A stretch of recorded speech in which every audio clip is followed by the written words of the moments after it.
नमस्कार, आप देख रहे हैं समाचार 24+ और मैं हूं आपके साथ हनी सहगल। कोरोना वायरस एक ऐसी बीमारी जिसके कारण मोदी सरकार को लॉकडाउन की घोषणा करनी पड़ी और न जाने कितने दिनों से ये लॉकडाउन जारी है। इसी बात को ध्यान में रखते हुए अगर हम बात करें इंडस्ट्रियल एरियाज की, तो इस वक्त आप देख सकते हैं ये ओखला इंडस्ट्रियल एरिया का नज़ारा है। फेज 1, 2, 3 पूरा सैकड़ों कंपनीज आप देख सकते हैं यहाँ पे इस वक्त मौजूद हैं जो पूरी की पूरी बंद पड़ी हैं। पूरा ओखला इंडस्ट्रियल एरिया जिसके अंदर सैकड़ों वर्कर्स काम करते हैं रोज, वो इस वक्त पूरा का पूरा सुनसान पड़ा हुआ है। और जिस आप देख सकते हैं कि लगभग जो अनुमान लगाया जा रहा है 5,000 से 10,000 करोड़ तक का नुकसान ओखला इंडस्ट्रियल एरिया को सारी कंपनीज को मिलाकर हो चुका है। अभी तक लॉकडाउन के कारण चलते हुए ओखला इंडस्ट्रियल एरिया पूरी बंद हो चुकी है और सारे के सारे कंपनीज के जो ओनर्स हैं उनकी यही मांग चल रही है कि ईएसआई जो फंड उनका करता था, ईएसआई की उन्होंने हमेशा से उनको दिया है, इस टाइम ईएसआई उनको सैलरीज दे, उनके एम्प्लॉयज को सैलरी दे, क्योंकि ओनर का यह भी कहना है कि यदि अगर वो इस बार सैलरी दे सकते हैं अपनी सेविंग से तो नेक्स्ट क्या होगा, बिकॉज अगर लॉकडाउन जब खत्म होगा तो इंडस्ट्री को शुरू से 0% से स्टार्ट करना पड़ेगा। आपको मालूम है कि कोविड-19 की वजह से लॉकडाउन हुआ है और इसके अंदर फैक्ट्री वाले सबसे ज़्यादा सफ़र कर रहे हैं। हमारे लोगों की जितनी लेबर थी वो भी गाँव चली गई है, तो इसके अंदर हम लोगों को बहुत ज़्यादा प्रॉब्लम आ रही है और गवर्नमेंट का प्रेशर आ रहा है बार बार कि आप सैलरी भी पे करोगे, सब पे करोगे, लेकिन हम लोग कहाँ से पे करें। बिजली के मीटर के फिक्स चार्जेस भी हमें बहुत तंग कर रहे हैं, बिजली वालों के फ़ोन भी आ रहे हैं और उन्होंने हमें बिल भी भेजने शुरू कर दिए हैं, प्रोविजनल बिल, जिसके अंदर उन्होंने सारे के सारे फिक्स चार्जेस लगा के दे दिए हैं।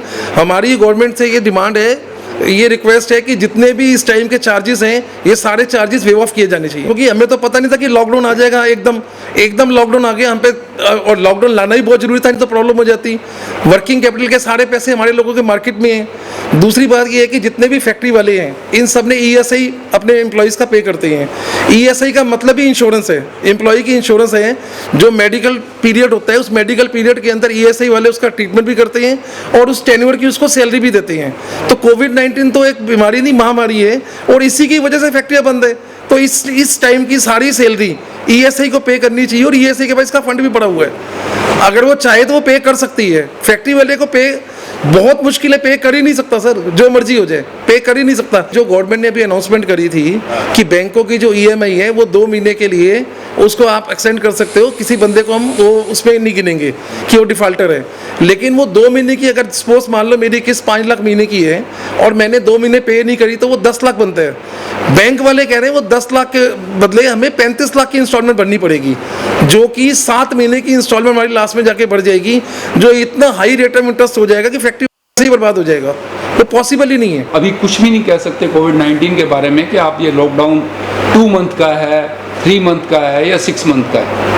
हम लोग देख रहे हैं वर्ल्ड वाइड कि अमेरिका जैसी कंट्री कंट्रोल नहीं कर पा रही तो इंडिया कैसे कंट्रोल करेगा, किस तरीके करेगा। ठीक है, हम लोग वर्ल्ड में इस टाइम बेटर हैं, पर टाइम तो अभी कोई भी नहीं कर सकता। गवर्नमेंट्स के लिए हमें भी कुछ ना कुछ हमारे लिए भी सोचे, एमएसएमई के बारे में सोचे, शॉपकीपर्स के बारे में सोचे, किस तरीके एक शॉपकीपर कैसे करेगा जबकि उसकी शॉप ही बंद है 3 मंथ्स के लिए।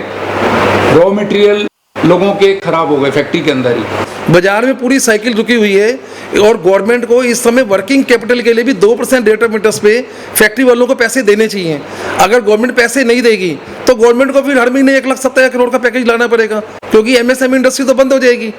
अगर एमएसएमई बंदी जो इतना एम्प्लॉयमेंट जनरेट करती है वो बंदी हो जाएगी तो फिर गवर्नमेंट को तो हर महीने गरीबों के लिए पैकेज लाना पड़ेगा। बेटर है कि गवर्नमेंट गरीबों को लाने की बजाय एमएसएमई का भी साथ दे, छोटे दुकानदारों का भी साथ दे। मेरी कल भी 1-2 दुकानदारों से बात हुई थी। एक आइसक्रीम वाला है, उसकी दुकान बंद पड़ी है, उसने अभी किराए पे ली थी। वो कहाँ से देगा एम्प्लॉय को सैलरी, बिजली का बिल, बच्चों की स्कूल की फीस दे ही नहीं सकते। जैसे गवर्नमेंट ने ये पॉलिसी ऐलान किया है कि भाई 3 महीने आप इंस्टॉलमेंट नहीं देंगे, 3 महीने के बाद वो कहते हैं कि जून में आपको सारा पे करना है।